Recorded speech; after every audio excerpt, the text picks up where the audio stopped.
महाराष्ट्र के हरिनायक गुड़गांव के रबीर कौर सहित पूरे देश भर में 7 मेट्रोपॉलिटन सिटी में 16 लाख से ज्यादा लोग आज के समय पे खुद को लाचार और ठगा हुआ महसूस कर रहे हैं। लगता है कहानी बीच से शुरू हो गई तो शुरुआत से शुरू करते हैं। लेकिन उससे पहले अगर आपने इस चैनल को सब्सक्राइब नहीं कर रखा है तो प्लीज सब्सक्राइब कर लीजिए और रेगुलर न्यूज अपडेट्स के लिए वो नोटिफिकेशन बेल को ऑल पर सेलेक्ट कर लीजिए। 25 मार्च इंडियन गवर्नमेंट कोविड-19 की स्प्रेडिंग को रोकने के लिए लॉकडाउन अनाउंस करते हैं। ऐसे समय पे एक इलेक्ट्रॉनिक चिट्ठी पहुंचती है महाराष्ट्र के हरिनायक के पास। ऐसे में इतने दिनों से हरिनायक जिस चीज को लेकर डर रहे थे, इस कोविड-19 की लॉकडाउन उनकी उस डर को सच में बदल देते हैं। इलेक्ट्रॉनिक चिट्ठी में कुछ ऐसा लिखा हुआ था कि उनके एग्रीमेंट के हिसाब से जिस तारीख को उनको फ्लैट डिलीवर होना था, उस तारीख को ये फ्लैट नहीं डिलीवर होगा और आखिरी जो डेडलाइन उनको दिया गया है वो 2024 तक की दी गई है। हैरानी की बात है 2014 में उनको ये फ्लैट मिल जाना चाहिए था, लेकिन वो डेडलाइन आगे बढ़ते बढ़ते 2019 दिसंबर तक आया और फिर उसके बाद जो डेट उनको मिला है वो 2024 का है। ऐसा ही कुछ कहानी है गुड़गांव के रबीर कौर की। रबीर कौर को एक फ्लैट मिलने वाला था दोस्तों आज से 11 साल पहले, और 11 सालों से वो इंतजार कर रहे हैं उस फ्लैट की। हमेशा जब भी फ्लैट डिलीवरी का टाइम आता है तो डेडलाइन आगे बढ़ जाता है और बढ़ते बढ़ते 11 सालों की उनके इंतजार के बाद उनको फ्लैट मिलने वाला था 2020 में। ऐसे में दोस्तों फिर से उनको भी एक डेडलाइन मिल चुकी है कि इस साल को उनको फ्लैट डिलीवर नहीं किया जा सकता इस पैंडेमिक की वजह से। ये कहानी कुछ नया तो नहीं है, लेकिन इसमें एक ट्विस्ट जरूर आया था 2020 की फरवरी की मंथ में, जब गुड़गांव की रियल स्टेट रेगुलेटर अथॉरिटी ने दो रियल स्टेट कंपनी को टारगेट करते हुए कहा था कि उन्होंने तय वक्त में अगर अपनी प्रोजेक्ट्स को डिलीवर नहीं किया तो पर डे उनके ऊपर 1 करोड़ रुपए के फाइन लगाया जाएगा। वही इस पैंडेमिक की लॉकडाउन अनाउंस करने के बाद जो महाराष्ट्र का रियल स्टेट रेगुलेटर अथॉरिटी है वो मान लेते हैं इस प्रस्ताव को कि 2024 तक एक डेडलाइन प्रोवाइड किया जाए ये सारे कंस्ट्रक्शन कंपनीज को कि वो अपनी जो फ्लैट है, रूम है, वो डिलीवर कर सके। सवाल है ऐसा अगर करते हैं ये कंस्ट्रक्शन कंपनीज 11 साल लोगों को इंतजार करवाते हैं तो इनके खिलाफ कोई कानूनी कार्रवाई क्यों नहीं होते? तो इसके पीछे दोस्तों हमारा जो ये जस्टिस वाला सिस्टम है, इसके बीच के छोटे छोटे होल्स हैं जिनके थ्रू ये कंपनी बच निकलते हैं। ऐसे में दोस्तों ऐसा ही कुछ हुआ है, ये कोविड-19 उनको एक और वजूहात दे दिए हैं कि जिसके थ्रू वो अपनी प्रोजेक्ट्स को और डिले कर सके और लेट डिलीवर कर सके, और उनके लिए इनको कोई भी फाइन चार्ज नहीं किया जा सकता। उनकी इस तरीके की हरकत को बचा लेता है ज्यादातर केसेस में फोर्स मेजर भारतीय कानून। दोस्तों इस पैंडेमिक के बीच में फाइनेंस मिनिस्ट्री ने भी कह दिया है कि कोविड-19 वेल क्वालिफाइड है फोर्स मेजर में एंटर करने के लिए।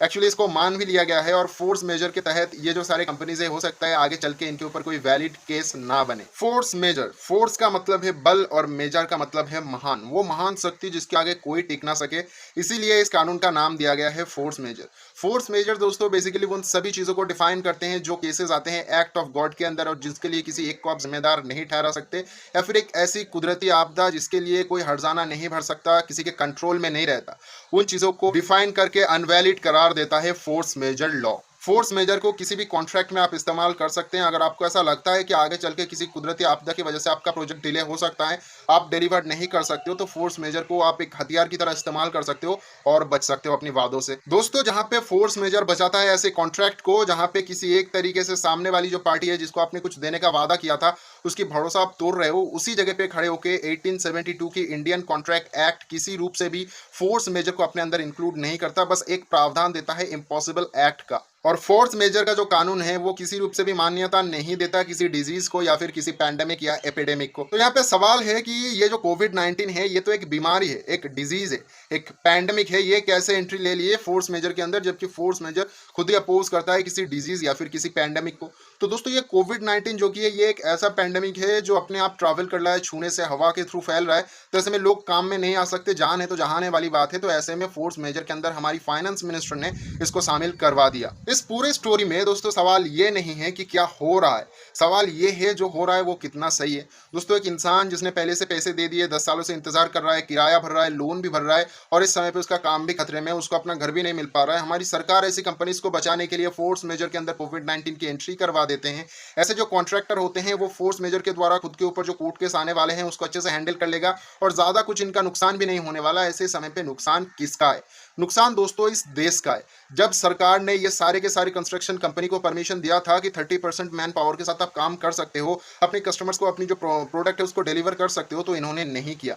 ना करने की वजह से 2.5 लाख ऐसे परिवार हैं जिनकी इनकम में इफेक्ट आया और 70,000 करोड़ की दोस्तों ये इंडस्ट्री है, यानी 70,000 करोड़ की डैमेज देने वाला है ये इंडस्ट्री देश की इकोनॉमी को। तो सवाल है सरकार इनको बचा क्यों रही है? अब सरकार भी ना एक दुविधा में पड़े हैं क्योंकि ये जो कंस्ट्रक्शन कंपनीज़ है, ये आते हैं एमएसएमईज़ के अंदर और एमएसएमईज़ की जो कंट्रीब्यूशन है इस देश की एक्सपोर्ट में या फिर जीडीपी में वो बहुत ज़्यादा है। एक्सपोर्ट में जो एमएसएमईज़ कंट्रीब्यूट करता है उसको परसेंटेज में देखा जाए तो 49% के आस-पास आता है। ऊपर से जो प्रोडक्ट्स ये लोग मैन्युफैक्चर करते हैं वो 6000 से भी ज़्यादा है और इससे ज़्यादा ऑब्वियसली होना भी चाहिए। यानी इनकी जो कंट्रीब्यूशन है ये बहुत ज़्यादा है। ऐसे में ये अगर लड़खड़ा गई तो ऐसे में आने वाले समय में देश की इकोनॉमी और ज़्यादा गिर सकती है। ऐसे में सरकार को अपनी इकोनॉमी भी सँभालना है, ये जो एमएसएमईज़ है इनको भी बचा के रखना है, अपनी जो जनता है उससे वोट भी बटोरना है और अदालत के पास जाके इन सभी चीज़ों को एक्सप्लेन भी करना है और आम इंसानों को जस्टिस भी प्रोवाइड करना है।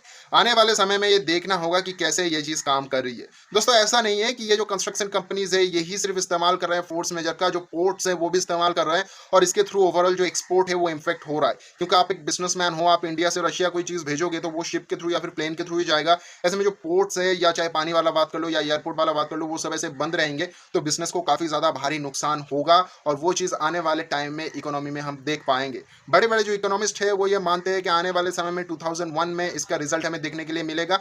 ऐसी चीज़ों की जो साइड इफ़ेक्ट होते हैं वो लॉन्ग टर्म में धीरे-धीरे शो करते हैं, ना कि एक ही बार में। तो देखते हैं धीरे-धीरे चीज़ें किस ओर जाती है और आखिर में सरकार आके या फिर कोर्ट आके कौन से फैसले में रुकती है।